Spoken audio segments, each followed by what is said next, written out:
Hello students, commerce जनता party में आपका स्वागत है।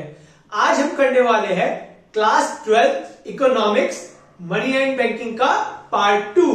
इसमें हम पढ़ेंगे बैंकिंग और बैंकिंग में भी हम पढ़ेंगे कॉमर्शियल बैंक और उसके फंक्शंस। तो अगर अभी तक आपने मेरे चैनल को सब्सक्राइब नहीं करा है तो प्लीज जाके चैनल को सब्सक्राइब करें, वीडियो को लाइक करें और बेल आइकन दबा दें। तो चलिए स्टार्ट करते हैं। आज का हमारा टॉपिक है बैंकिंग। लास्ट वीडियो में हमने अपना पूरा मनी को कंप्लीट कर लिया था।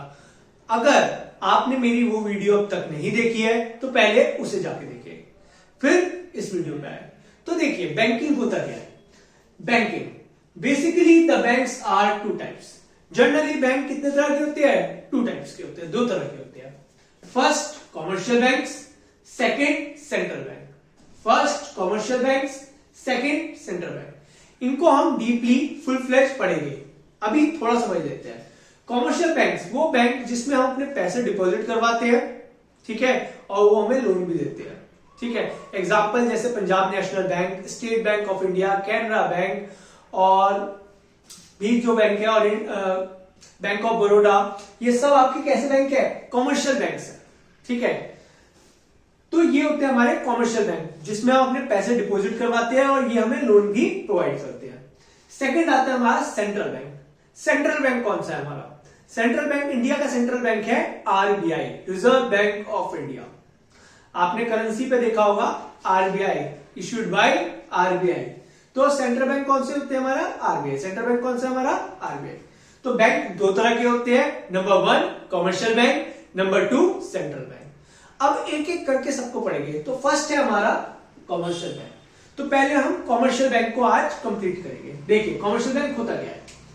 It is an institution which performs the function of accepting deposit, granting loans and making investment with the aim of earning profit. Example SBI, PNB, Canara Bank, etc.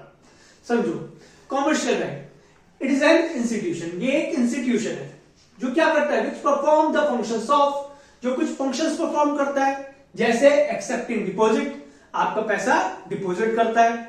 Second granting loan, लोगों को loan भी देता है। And making investment with the aim of earning profit, जो आपने पैसा इनको दिया है उनको लोन पे देकर ये उनसे ज्यादा इंटरेस्ट करके प्रॉफिट अर्न करता है। Example SBI, PNB, Canara bank. तो सिंपल सा commercial bank it is an institution. First of all ये क्या है? इंस्टीट्यूशन है which perform the function of accepting deposit, जो आपका पैसा डिपॉजिट करता है। सेकेंड ग्रांटिंग लोन, लोन देता है। क्यों करता है ये सब? And making investment with the aim of earning profit, जिससे ये प्रॉफिट अर्न कर सके। तो ये होता है आपका commercial bank. Example SBI, PNB, Canara bank. तो ये है आपका कॉमर्शियल बैंक। अब कॉमर्शियल बैंक ये फंक्शन कैसे परफॉर्म करता है उसको समझते हैं। ये जो मैं आपको समझाऊंगा इसको बहुत ध्यान से सुनना। हाउस होल्ड, हाउस होल्ड कौन होते हैं? हम, आप जैसे लोग। हम क्या है? हाउस होल्ड है, जो मनी अर्न करते हैं और खर्चा करते हैं और कुछ पैसे सेव करते हैं। अब समझो बहुत ध्यान से। देखिए हाउस होल्ड ने अपने पैसे जमा करे पंजाब नेशनल बैंक में, उसका पंजाब नेशनल बैंक में अकाउंट है। हाउस होल्ड ने पैसे डिपॉजिट किए पंजाब नेशनल बैंक में। अब पंजाब नेशनल बैंक कुछ इंटरेस्ट देता है, ठीक है। For example Punjab national bank house hold को इंटरेस्ट दे रहा है 4%। कितना इंटरेस्ट दे रहा है? 4%, ठीक है। अब जो पंजाब नेशनल बैंक का पैसा आया है उसका पंजाब नेशनल बैंक क्या करेगा? पंजाब नेशनल बैंक क्या करेगा? थोड़ा पैसा अपने पास रख के बाकी पैसा लोन पे चढ़ा देगा। मतलब जिसको पैसों की रिक्वायर्ड होगी उसको लोन पे दे देगा, और जो पैसा लोन पे देता है वो कौन होता है? बोरोवर, ठीक है। अब उससे भी इंटरेस्ट चार्ज करेगा। हमें इंटरेस्ट देता है और उससे क्या करेगा? इंटरेस्ट चार्ज करेगा। मान लीजिए उससे इंटरेस्ट चार्ज कर रहा है 12%। कितना इंटरेस्ट चार्ज कर रहा है? 12%।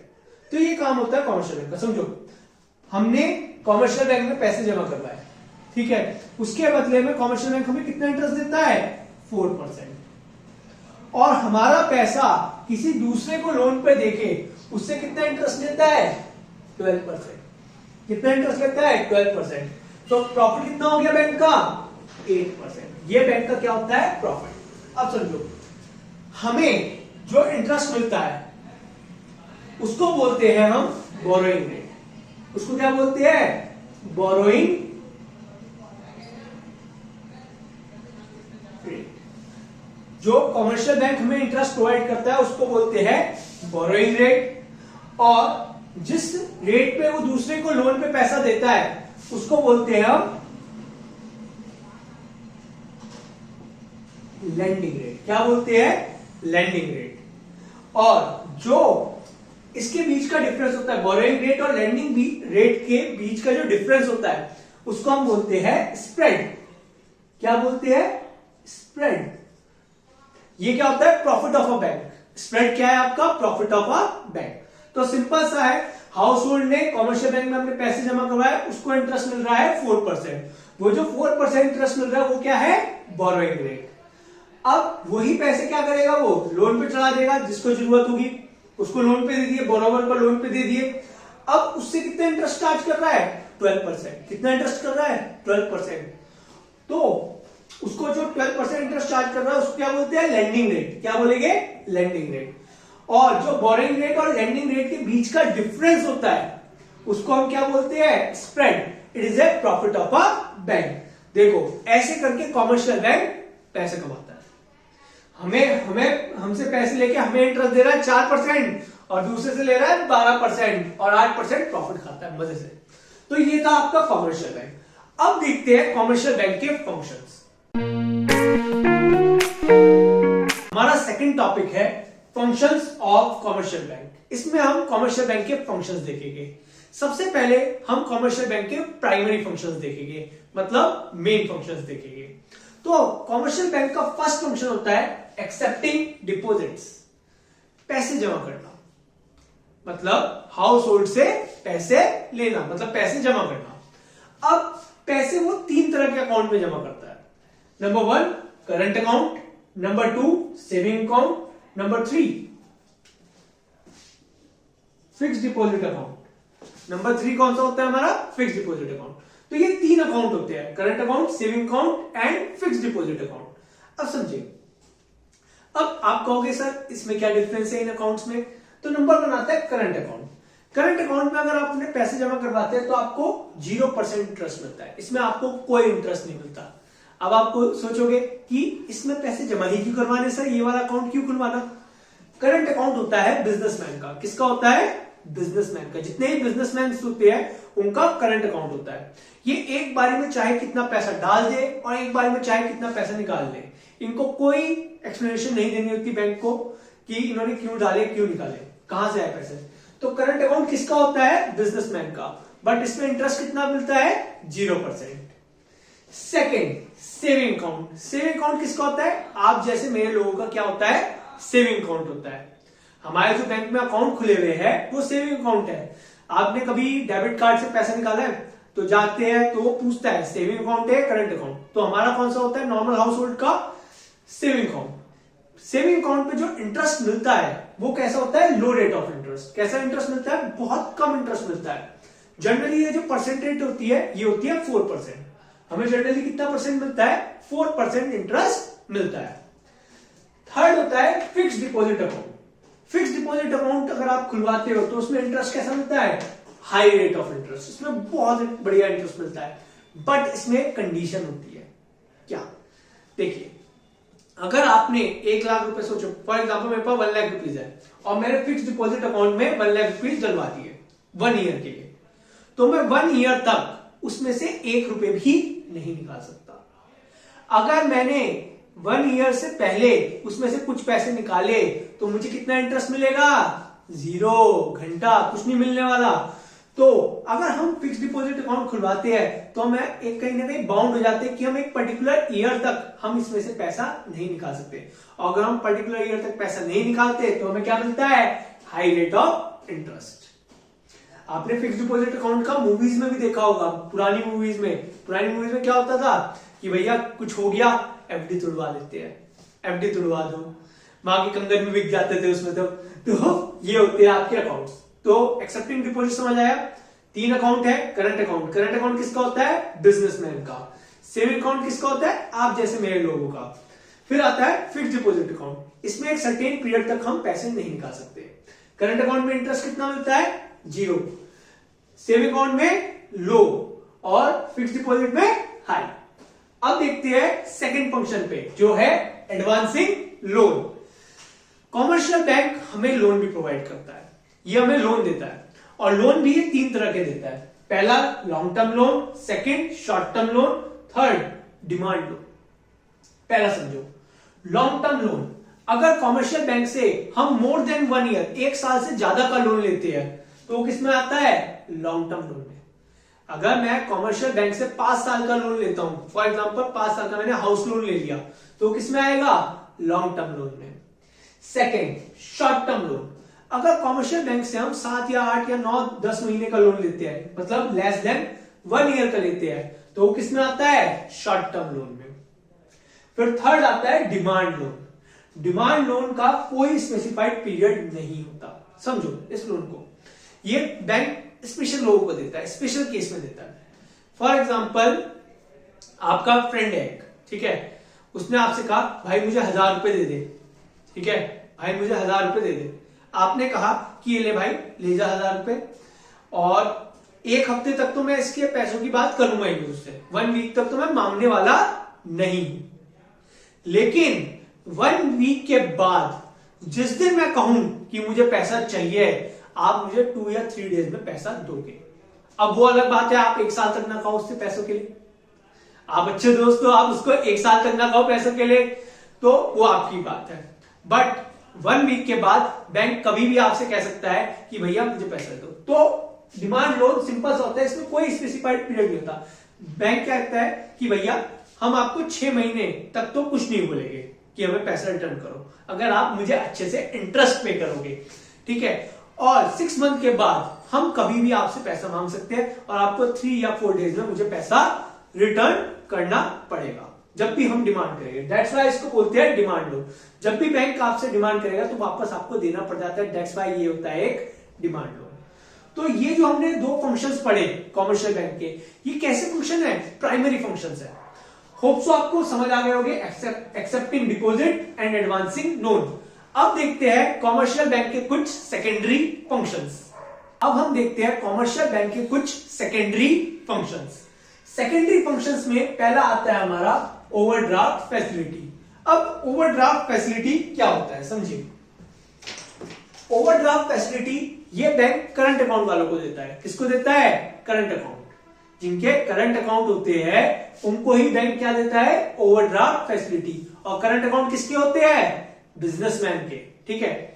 फॉर एग्जाम्पल मेरे अकाउंट में, मेरा करंट अकाउंट है और मेरे अकाउंट में है 1000 रुपीज। कितने रुपए है? 1000 रुपीज। और आप मेरे पास आए कि बोले भैया प्लीज मुझे 1200 रुपीज दे दो, ठीक है, मुझे बहुत ज्यादा रिक्वायरमेंट है। तो मैंने आपको एक 1200 का चेक काट के दे दिया, ले जाओ। बट मेरे अकाउंट में कितने रुपए है? 1000 रुपीज। आप बैंक गए, आपने 1200 का चेक दिया और बैंक ने आपको 1200 रुपीज दे दिए, और मेरा अकाउंट क्या करा? -200 कर दिया, -200 कर दिया। और इस पे बैंक क्या करेगा? इंटरेस्ट चार्ज करेगा। इस पे बैंक मुझसे क्या करेगा? इंटरेस्ट चार्ज करेगा। मुझे बैंक को कुछ इंटरेस्ट देना पड़ेगा। क्यों? क्योंकि बैंक ने मेरी इज्जत बचाई है भाई, वरना उसको कहता यार भैया के बैंक में तो 1200 रुपए भी नहीं रहते।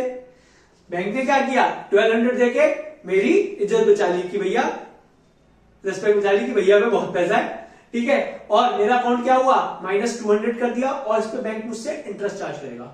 बट ये फैसिलिटी किसको होती है? सिर्फ करंट अकाउंट वालों को, मतलब सिर्फ बिजनेसमैन को। Second, discounting bill of exchange. Class 11th में अकाउंट्स में एक चैप्टर है बिल ऑफ एक्सचेंज। अगर वो चैप्टर आपने पढ़ा है तो आपको ये पता ही होगा। और जैसा आपको देख के लग रहा है नॉटी बॉय नहीं पढ़ा, चलो समझा देते हैं। डिस्काउंटिंग बिल ऑफ एक्सचेंज क्या होता है? फॉर एग्जाम्पल एक शॉपकीपर है ए, एक शॉपकीपर है बी। शॉपकीपर ए ने बी को गुड्स सोल्ड किया, मतलब बी को गुड्स सोल्ड किया। अब उसने क्रेडिट पे किया, तो उसने एक बिल पे उससे सिग्नेचर करवा लिए कि भैया इस बिल पे साइन कर दो। अब जो बिल ए के पास है वो क्या होता है, बिल रिसीवेबल। उसके लिए क्या है वो बिल रिसीवेबल, वो उसके लिए एसेट है। और एक बिल उसको दे दिया कि तुम्हें भैया पे करना है मुझे, उसके पास जो बिल गया वो क्या होता है, बिल पेबल। अब वो डील थी 3 मंथ की कि 3 मंथ में आपको मुझे 5000 रुपीज पे करनी है जो आप गुड्स लेके जा रहे हो। अब मान लीजिए शॉपकीपर ए को 1 मंथ बाद ही पैसों की जरूरत पड़ गई, मनी की नीड हो गई, तो वो बी से तो मांग नहीं सकता क्योंकि उससे डील क्या हुई है 3 मंथ बाद देना। तो क्या जाएगा, बैंक के पास जाएगा और कहेगा ये देखो ये रखो 5000 का बीआर बिल रिसीवर और मुझे जल्दी से पैसे ला दो। बैंक क्या करेगा, आएगा 4700 रुपीज उसको दे देगा और कहेगा जाओ। वो कहेगा अरे भैया 300 रुपए किस चीज के काट लिए, तो वो बैंक का क्या हो जाएगा, कमीशन हो जाएगा कि भैया आपको इमरजेंसी में हम पैसे दे रहे हैं आपका बीआर रख के, तो 300 रुपीज क्या है हमारा कमीशन। और जब 3 मंथ पूरे हो गए तो वो बी किसको पे कर देगा वो पैसा, बैंक को, पूरे के पूरे 5000। तो डिस्काउंटिंग बिल ऑफ एक्सचेंज, आप बिल के थ्रू भी बैंक से पैसा ले सकते हो। और ये फैसिलिटी भी किसके लिए अवेलेबल है, सिर्फ करंट अकाउंट के लिए। करंट अकाउंट मतलब बिजनेसमैन का अकाउंट। Fifth, agency function. अब फिफ्थ क्या है, एजेंसी फंक्शन। एजेंसी फंक्शन नाम से ही पता चल रहा है बैंक हमारा एज अ एजेंट भी काम करता है। कैसा काम करता है, as a agent. Number 1, transfer of fund. हमारे कहने पे एक जगह से दूसरी जगह हमारे पैसे ट्रांसफर कर देता है। ये काम कौन करता है, एजेंट ही करता है। फॉर एग्जाम्पल मैं यहां पे बैठा हूं और मुझे अपनी मासी के लड़के के पास पैसे पहुंचाने हैं, तो मैं क्या करूंगा, एकदम ट्रांसफर कर दूंगा। बैंक को कहूंगा कि मेरे 10,000 रुपए वहां ट्रांसफर कर दो, बैंक एकदम ट्रांसफर कर देगा as a agent. Second, collection of payment. मेरे बिहाफ पे कस्टमर से पेमेंट भी कलेक्ट कर लेता है। जैसे आजकल तो बहुत ज्यादा हो रहा है, जितने भी आपके बिजनेसेस है वहां पे गूगल पे के अकाउंट खुले हुए हैं, मतलब वो स्कैन करो कोड और पैसा आ जाता है, तो उसकी जेब में कोई आता है, वो उनके बैंक अकाउंट में जाता है। तो कलेक्शन ऑफ पेमेंट, कस्टमर से पेमेंट भी कलेक्ट करता है आपके बिहाफ पे, एज अ एजेंट वर्क करता है, आपका अकाउंटेंट काम करता है एज अ, ठीक है। Purchase and sale of securities. अब सिक्योरिटीज क्या होती है, सिक्योरिटीज होती है आपके शेयर्स, डिवेंचर्स। जो आपके शेयर्स डिवेंचर होते हैं ना, उनको परचेज करवाने में भी आपकी हेल्प करता है। बैंक को हम डिपोजिटरी पार्टिसिपेंट भी कहते हैं। क्या कहते हैं, डिपोजिटरी पार्टिसिपेंट। ये अगर हमें फॉर एग्जांपल रिलायंस के शेयर चाहिए तो ये हमारे शेयर्स परचेज करवाने में हमारी हेल्प कर पाता है, ठीक है। आप शेयर्स या डिवेंचर बैंक की हेल्प से ही खरीद पाते हैं, तो इनको क्या बोलते हैं, डिपोजिटरी पार्टिसिपेंट। तो purchase and sale of securities. Purchase and sale of foreign exchange. अब फॉरेन एक्सचेंज क्या होता है, फॉरेन एक्सचेंज का मतलब होता है किसी भी हमारे देश की करेंसी को छोड़ के कोई से भी देश की करेंसी है वो हमारे लिए क्या है, फॉरेन एक्सचेंज। हमारे देश की करेंसी को छोड़ के किसी भी देश की करेंसी हमारे लिए क्या होगी, फॉरेन एक्सचेंज। रुपी को छोड़ के जो भी करेंसी है, चाहे वो डॉलर है, येन है, रियाल है, कोई भी करेंसी वो क्या है, फॉरेन एक्सचेंज। तो अगर फॉर एग्जांपल मुझे डॉलर चाहिए, ठीक है, तो मुझे डॉलर कौन ला के देगा, बैंक से। बैंक के थ्रू भी आप अपने पास डॉलर मंगवा सकते हो, या आपको अपने डॉलर को रुपीज में कन्वर्ट करवाना है तो वो भी आपको बैंक काम करवा के दे देता है। तो बैंक आपका कुछ एज अ एजेंट वर्क करता है। होप सो आपको समझ आ गया होगा। अब चलते हैं sixth, general utility function. Bank कुछ आपके जनरल फंक्शन भी परफॉर्म करता है, जैसे लॉकर फैसिलिटीज देता है आपको। लॉकर फैसिलिटीज समझते हैं। फॉर एग्जाम्पल आपके घर में बहुत सारा गोल्ड है, बहुत बढ़िया भर के गोल्ड रखा हुआ है, घर पे गोल्ड अनसेफ है, ठीक है। तो आपने क्या किया, बैंक से लॉकर फैसिलिटी ले ली। लॉकर फैसिलिटी में क्या किया, अपना घर का गोल्ड या कीमती चीजें या घर के पेपर, इंपॉर्टेंट चीजें आपने उस लॉकर में सबमिट कर दिए, ठीक है, लॉकर में रखवा दिए। तो आप लॉकर फैसिलिटीज का भी यूज कर सकते हैं बैंक के through. Second, debit and credit card facilities. Bank आपको डेबिट एंड क्रेडिट कार्ड की फैसिलिटीज देता है, ठीक है। आज के टाइम में तो हर किसी के घर में डेबिट कार्ड है और क्रेडिट कार्ड है, तो बैंक ही ये आपको फैसिलिटीज प्रोवाइड करता है debit card and credit card की, जिसके थ्रू आप कहीं पे भी कितना भी पेमेंट कर देते हैं आराम से। तो ये थे आपके फंक्शन ऑफ कमर्शियल बैंक, ये थे आपके सेकेंडरी फंक्शन। प्राइमरी फंक्शन सारे पढ़ चुके हैं और यहीं पे आपका फंक्शन ऑफ कमर्शियल बैंक खत्म होता है। तो आज के लिए इतना ही। अगर मेरा पढ़ाया हुआ अच्छा लगा हो, समझ आया हो, तो चैनल को सब्सक्राइब करो, वीडियो को लाइक करो और बेल आइकन दबा दो।